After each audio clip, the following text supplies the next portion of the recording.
بسم اللہ الرحمن الرحیم نستعین وهو خیر المعین. عوامل ملا محسن. النوع الثانی حروف مشبہۃ بالافعال وهي ستة احرف ان وان وكأن ولكن وليت ولعلذا وتدخل على المبتدأ والخبر فتنصب الأول اسما وترفع الثاني خبرا ولما سوى أن المفتوحة صدر الكلام ولها التوسط. آج پہلی نو حروف جارہ کے بارے میں تھی، دوسری نو بھی حروف کے بارے میں. توجہ کریں میری طرف، دوسری نو بھی حروف کے بارے میں. ہمارے پاس کلام عرب میں کچھ حروف ہیں کہ جن کو کہتے ہیں، جن کا نام ہے حروف مشبہۃ بالافعال، یعنی ایسے حروف کہ ہیں حرف لیکن افعال کے ساتھ شباہت رکھتے ہیں. وہ حروف کہ جو افعال کے ساتھ شباہت رکھتے ہوں ان کو کیا کہتے ہیں؟ حروف مشبہۃ بالافعال. حروف کے جن کو شباہت دی گئی ہے افعال کے ساتھ. وہ ٹوٹل کتنے ہیں؟ سب سے پہلے آ جاتا ہے، کہتا ہے وَهِيَ سِتَّةُ أَحْرُفٍ. وہ حروف مشبہ بالافعال کتنے ہیں؟ 6 حروف. اب وہ 6 کون سے ہیں؟ انا، انا، کأنا، لکنہ، لیتا اور لعل. انا، انا، کأنا، لیتا اور لعل، 6 حروف. یہ انشاءاللہ آئے گا، ابھی یہ محل نہیں ہے. یہ حروف فعل کے ساتھ کون سی شباہت رکھتے ہیں؟ اس کے جواب میں ہم کہہ سکتے ہیں کہ یہ حروف ہیں افعال کے ساتھ 2 قسم کی شباہت رکھتے ہیں. کتنی قسم کی؟ 2 قسم. نمبر 1 شباہت لفظی بھی رکھتے ہیں. نمبر 2 شباہت معنوی بھی رکھتے ہیں. اس کے ساتھ افعال. یہ حروف ہیں افعال کے ساتھ شباہت معنوی بھی رکھتے ہیں اور شباہت لفظی بھی رکھتے ہیں. شباہت لفظی سے کیا مراد ہے؟ توجہ کر. شباہت لفظی سے مراد یہ ہے کہ جس طرح فعل 3 حرفی، 4 حرفی اور 5 حرفی ہوتا ہے. ضربہ کتنے حرف ہیں؟ 3. اکرمہ کتنے حرفی ہے؟ 4. ضربہ کتنے حرفی ہے؟ 4. اکتسبہ کتنے حرفی ہے؟ 5. استخرج کتنے حرف ہیں؟ 6.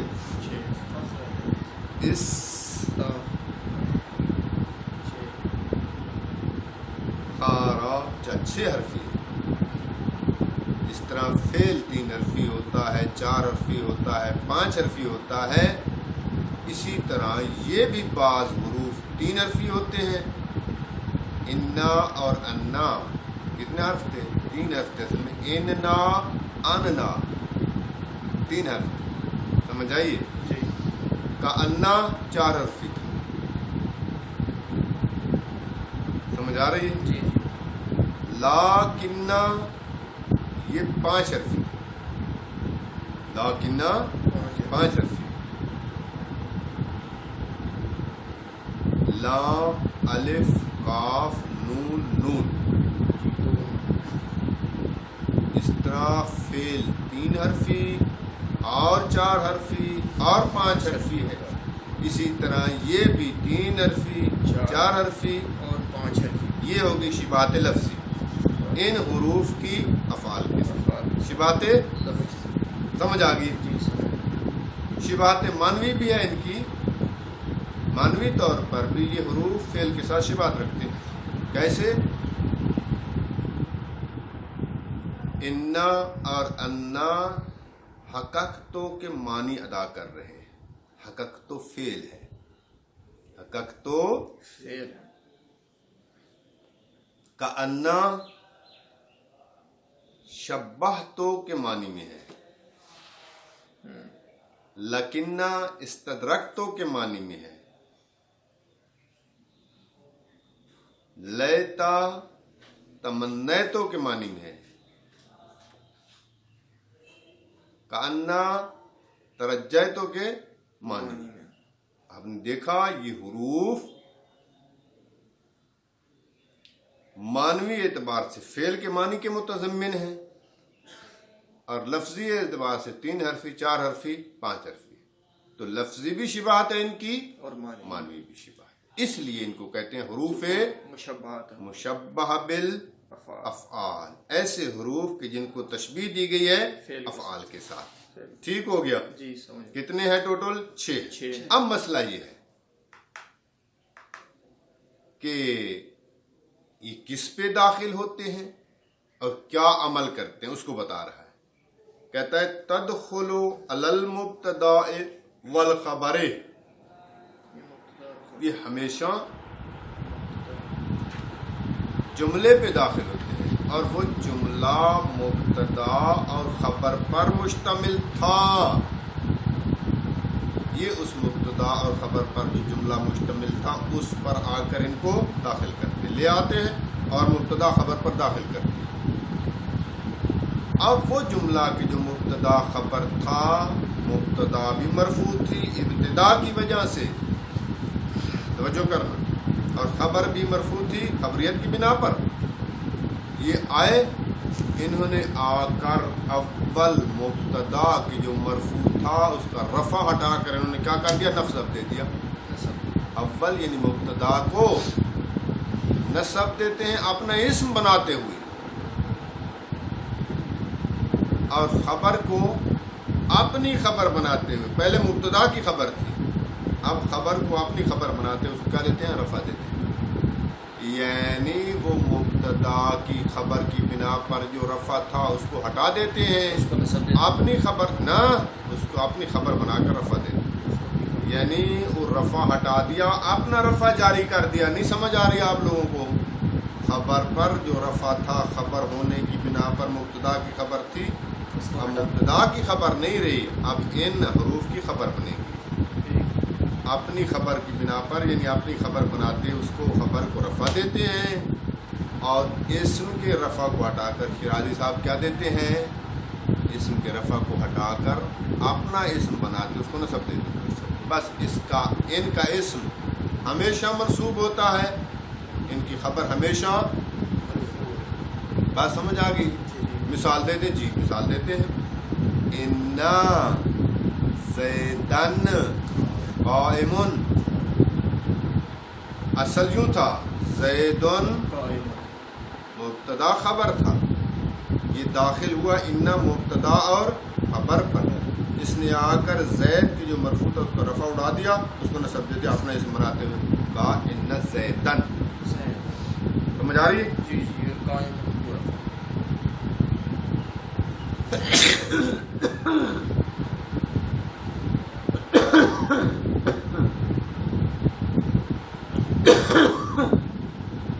بات سمجھ آ رہی ہے آج؟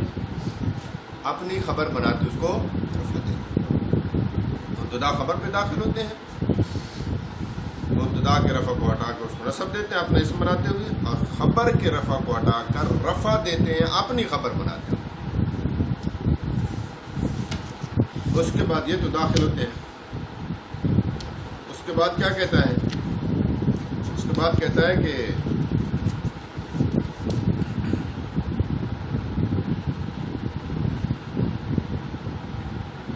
وَلَسِمَا أَنَّ الْمَفْتُوحَةِ صَدْرُ الْكَلَامِ. اس میں کیا کہنا جاتا ہے؟ کہتا ہے سوائے ان مفتوحہ کے، سوائے ان مفتوحہ کے، یعنی ٹوٹل 6 تھے نا، ان میں سے ایک ان مفتوحہ تھا، ایک ان مکسورہ تھا، یعنی حمزہ کے فتح کے ساتھ اور حمزہ کے ان مفتوحہ کہتے ہیں، ایک کو کہتے ہیں ان مکسورہ، یعنی ان مکسورہ یعنی حمزہ کسرہ کے ساتھ، اور ایک انا ہے، اور باقی 4 تھے. کہتے ہیں 5-6 میں سے صرف ان مفتوحہ، اس کو ایک طرف رکھیں. اس کے علاوہ باقیوں کے لیے کیا ہے؟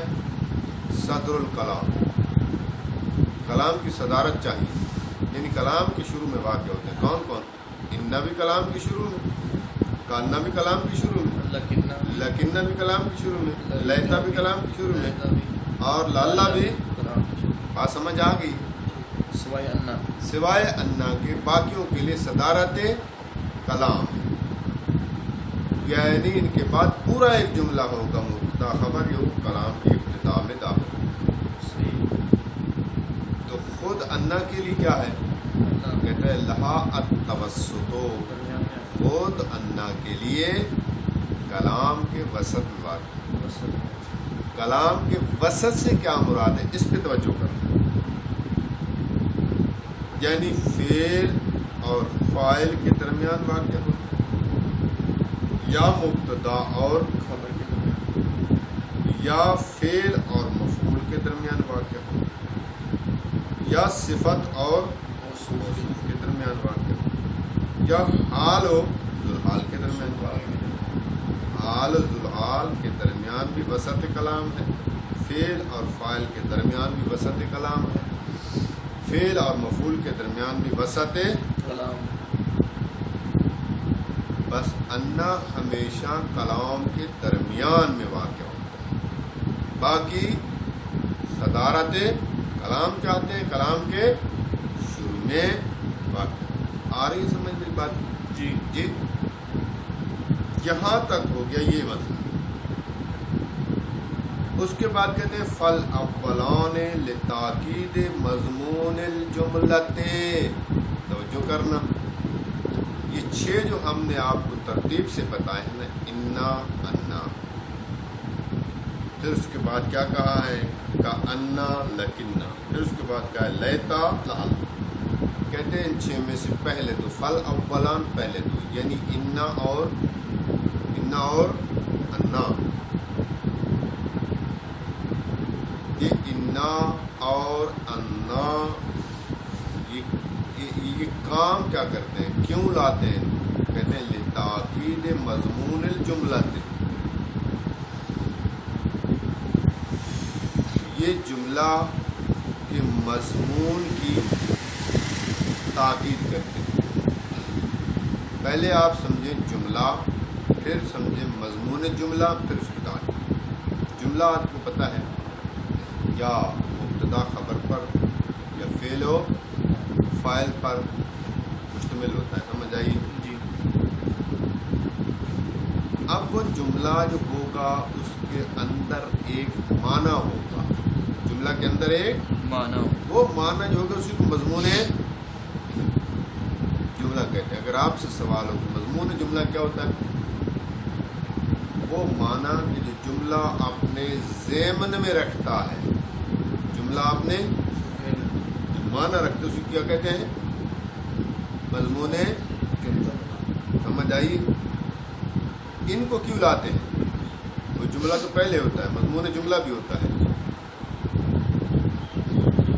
مضمون جملہ جس کا جملہ اپنے ذہن میں جس کو رکھتا ہے، بعض اوقات سامع کو اس کے بارے میں شک ہوتا ہے. مثلا توجہ کریں، میں کہتا ہوں زید قائم، جملہ ہے نا، مضمون جملہ کیا ہے؟ قیام زید، زید کا کھڑا ہونا، یہ مضمون کہ زید کھڑا ہے، یہ مضمون جملہ ہے قیام زید۔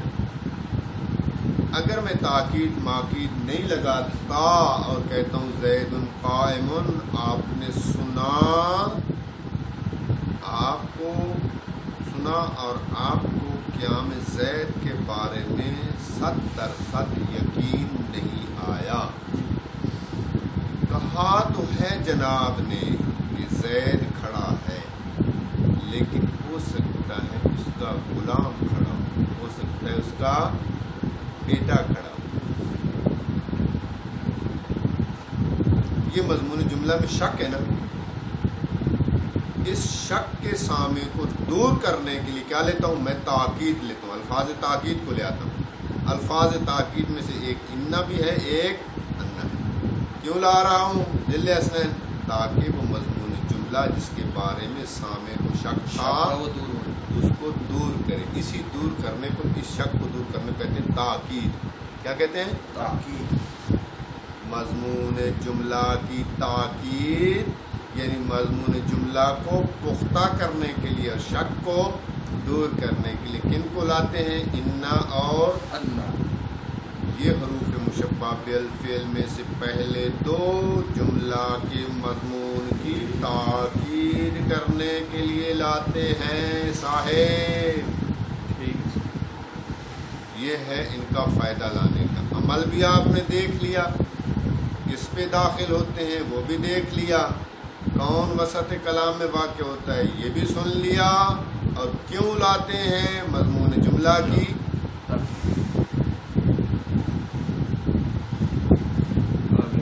فالاولون لتاکید مضمون الجملتے۔ اس کا مطلب ہے انا بھی مضمون جملہ کی تاکید کرتا ہے، انا بھی مضمون ہے۔ تو پھر سوال یہ پیدا ہوتا تھا کہ فرق کیا ہے؟ دونوں جب مضمون جملہ کی تاکید کرتے ہیں تو کوئی دونوں میں فرق بھی ہے؟ کہتے ہیں ہاں فرق ہے۔ یہ فرق کو بیان کریں، کہتے ہیں لیکن المقصورۃ لا تغیرها۔ دونوں جملہ پہ داخل ہوتے ہیں، دونوں مضمون جملہ کی تاکید کرتے ہیں، لیکن فرق یہ ہے کہ ان مقصورہ انا جو ہے، ان مقصورہ انا جو ہے یہ جملہ کو تبدیل نہیں کرتا، تغیر نہیں کرتا، اس میں تبدیلی نہیں ہوتا، جملہ جملہ ہی رہتا ہے۔ انا آ جائے جملہ جملہ ہی رہے۔ والمفتوحۃ مع جملتها فی حکم المفرد، لیکن ان مفتوحہ اگر آ جائے تو جملہ کو تبدیلی لاتا ہے، جملہ کو مفرد کے حکم میں کر دیتا ہے، جملہ کی جملیت کو توڑ دیتا ہے۔ نہیں سمجھ آئی؟ اب بعد میں عرض کریں گے، یہ آپ ذہن رکھنا کہ انا جب آ جاتا ہے جملہ جملہ باقی رہتا ہے، جملہ تبدیل نہیں ہوتا مفرد میں، لیکن انا جب آتا ہے جملہ میں تبدیل آتا ہے، جملہ ہوتا ظاہراً آپ کو جملہ نظر آئے گا لیکن ہوگا حکم مفرد میں۔ اب آپ کو مثال دیں گے تو آپ کو واضح ہوگا۔ میں کہتا ہوں توجہ کریں، میں کہتا ہوں انا زیدن قائم، بتحقیق زید قائم، زید مبتدا ہے، قائم خبر ہے، انا اپنے اسم اور خبر سے مل کر جملہ اسمیہ خبری ہے۔ سمجھ آئیے؟ ایک مرتبہ میں یوں کہتا ہوں بالغنی، مجھے پہنچا، کیا پہنچا؟ انا نہیں، انا زیدن راکبن، مجھے خبر پہنچی زید کھڑے ہونے کی۔ اب دیکھیں انا حروف مشبہ بالفعل میں سے، زیدن اس کا قائمن اس کی، راکبن اس کی خبر ہے۔ یہ ظاہری طور پر تو جملہ ہے لیکن حکم مفرد میں ہے، یعنی بالغ فعل ہے، زیدن راکبن جملہ ہے، اصل میں رکوب زیدن، رکوب یہ رکوب و زیدن مضاف مضاف الیہ مل کر مفرد ہے یا جملہ ہے؟ رکوب و زیدن مضاف مضاف الیہ مل کر جملہ ہے یا مفرد ہے؟ مفرد ہے۔ زیدن راکبن رکوب و زیدن کے معنی میں ہے، یعنی ظاہراً جملہ ہے لیکن حکم مفرد میں ہے۔ سمجھ آئیے حکم مفرد کی چیز؟ یعنی آپ یہ نہیں کہہ سکتے کہ انا اپنے اسم اور خبر سے مل کر جملہ اسمیہ خبریہ ہے، نہیں کہیں گے انا اپنے اسم اور خبر سے مل کر تعویل اور حکم مفرد میں ہے، رکوب و زیدن کے حکم میں ہے، رکوب و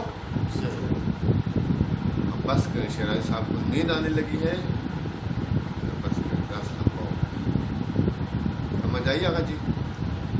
بس انا اور انا مضمون جملہ کی تاکید کرتے ہیں، لیکن فرق کیا ہے؟ انا جملہ میں کوئی، انا جملہ میں کوئی تبدیلی نہیں لیتا، لیکن انا جملہ پہ داخل ہوتا ہے لیکن حکم مفرد میں کر دیتا ہے۔ سمجھ آئی؟ جی۔ دیکھیں ترجمہ۔ جب لیکچر ختم ہو گیا، جی ٹائم ختم ہو گیا، اور ریکارڈنگ کا ٹائم ختم ہو گیا۔ اب صلی اللہ اگلے میں ترجمہ کرتے ہیں اگلے لیکچر، کیونکہ ادھر ٹائم کم ہے، ٹائم ختم ہو گیا۔ صلی اللہ علیہ ہاں ٹھیک ہے، انشاءاللہ بعد میں 10 میں ترجمہ، بال 10 میں ترجمہ۔